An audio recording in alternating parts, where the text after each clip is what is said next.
telespectadores pode parecer um pouco de cabotinismo, mas não é. A minha intenção é só levar ao conhecimento dos senhores que eu lancei um pequeno livro, que é um romance, que eu escrevi há 45 anos atrás. E que meu editor de livros jurídicos um dia passou, pegou os originais, vendo os alfarrábios, leu, gostou e lançou na praça. Chama-se Um Advogado em Brasília. Passa-se em Brasília um caso quase policial, mas com sustentações no Supremo, mostrando um pouco o que era o Brasil de 1963, com o governo Jango, os problemas que o governo tinha, os problemas dos diversos poderes, as crises que vivíamos no Brasil naquela época. É um romance que passa-se em 3 dias e, pelo menos, os que têm lido têm se divertido, porque há suspense, há sequestros, a polícia, até terminar numa sustentação oral perante o Supremo Tribunal Federal. Foi editado pela MP, que tem editado livros jurídicos meus, pela MP Editora, e o meu amigo Faustão, gentilmente, no domingo, fez grandes elogios ao livro no seu programa. Então, eu só estou trazendo aos telespectadores, inclusive o personagem principal pertence, nesse romance, às equipes Nossa Senhora. É um livro também com mensagem de natureza espiritual, apesar de ser um romance com características jurídicas e policiais. Mas vamos agora ao que eu prometi aos senhores. Tiraram um pouco do Paulo Cremonese a experiência que ele tem para que os senhores conheçam como funciona. Então, a palavra é sua, Paulo. Doutor Ives, só aproveitando a situação, quem sou eu para referendar um livro do senhor, mas eu, graças à sua generosidade, já li metade do livro. O livro é extremamente sedutor. Quem gosta de romance, gosta de boas histórias e principalmente do fundo psicológico dos personagens principais, das personagens que ilustram o livro, vai se sentir realizado. Não fica nada a dever a Machado de Assis, a Vitor Hugo, né? É um livro de grande qualidade. Além do, o senhor ressaltou bem, um conteúdo religioso, longe de ser proselitista, mas religioso de fundo muito saudável, que vale a pena, principalmente nos dias que vivemos, que infelizmente eu descobri não são tão diferentes dos dias que o senhor viveu há 45 anos, mas esse vazio espiritual, existencial que atinge o homem de hoje, o senhor reporta muito bem no livro, vale a pena, é um bálsamo, além de ser divertido, é gostoso e instrutivo o livro. Muito obrigado. Mas sobre a questão do seguro de transporte, que não se confunde com o seguro marítimo, até aproveitando também essa rica oportunidade para esclarecer esse aspecto, o seguro de transporte ele é um seguro que tem por objeto proteger a carga. Ou seja, um importador brasileiro ou um exportador quer, dependendo do tipo de contrato internacional de venda e compra celebrado com o seu parceiro estrangeiro, quer que a carga seja remanejada de um local para o outro. Então ele precisa, evidentemente, tendo em vista os riscos inerentes à atividade, de um seguro. O seguro de transporte, segundo os historiadores, é o seguro mais antigo da história. Em verdade, toda a construção da dinâmica do seguro, do direito do seguro, se deu a partir do seguro de transporte. E esse seguro, hoje, ele é vital para a economia global, porque dificilmente um transporte de uma carga de grande valor agregado é feito despido de um seguro. O seguro é imprescindível. As grandes empresas necessitam do seguro, é um mercado em constante crescimento, mesmo com a crise, evidentemente, que a partir do momento em que as relações de exportação e importação são prejudicadas, o seguro de transporte também o é. Mas no caso do Brasil existe uma demanda reprimida. E por conta dessa demanda reprimida, o mercado está aberto e superando a crise. Também tive a oportunidade de ler um empresário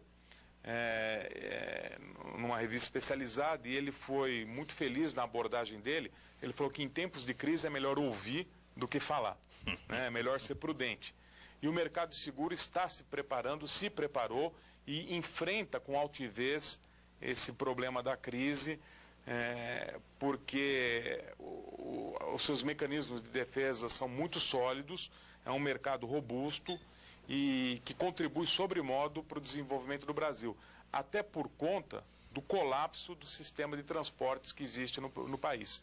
desde o final da Segunda Guerra, praticamente se extinguiu uma atividade que era visceral por conta dos ataques que foram feitos na costa do Brasil por submarinos alemães.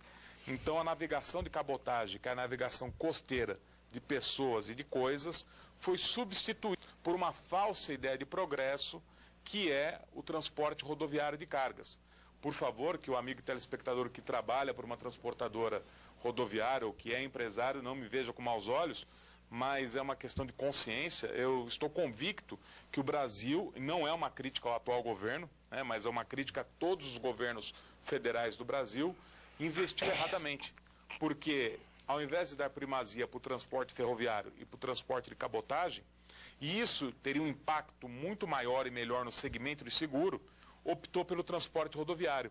O transporte rodoviário é o que é mais sujeito a eventos danosos, a sinistralidade, é o que mais atrasa o desenvolvimento do Brasil e é o que tem o custo mais elevado. Custo em todos os sentidos, tanto do ponto de vista econômico, como o custo em vidas, porque quase todos os sinistros e acidentes fatais nas rodovias e estradas brasileiras se com a participação de um caminhão de cargas. Então é importante o Brasil acordar, refletir, mudar esse perfil para uma política de transporte mais eficiente, mais sólida. Aliás, o que me impressiona também, essa explicação didática do Paulo, me leva a uma outra consideração. Evidentemente, com a Segunda Guerra Mundial, nós perdemos alguns navios afundados, e que foi o que levou o Getúlio a declarar a guerra, porque o Getúlio não estava disposto, em 1941, a declarar a guerra à Alemanha. Nós vivemos uma luta entre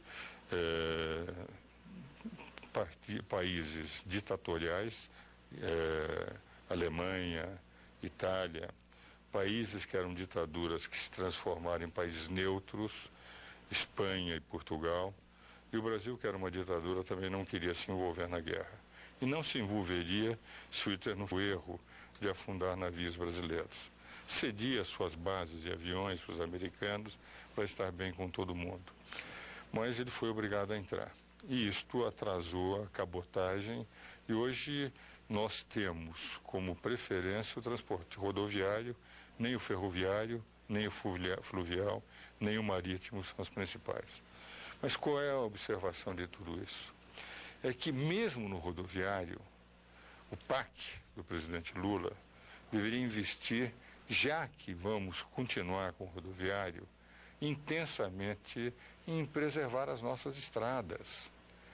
Outro, eu creio, não sei se foi o Estado de São Paulo, a Folha, que ontem ou no domingo, apresentou o quadro das nossas estradas de escoamento de soja.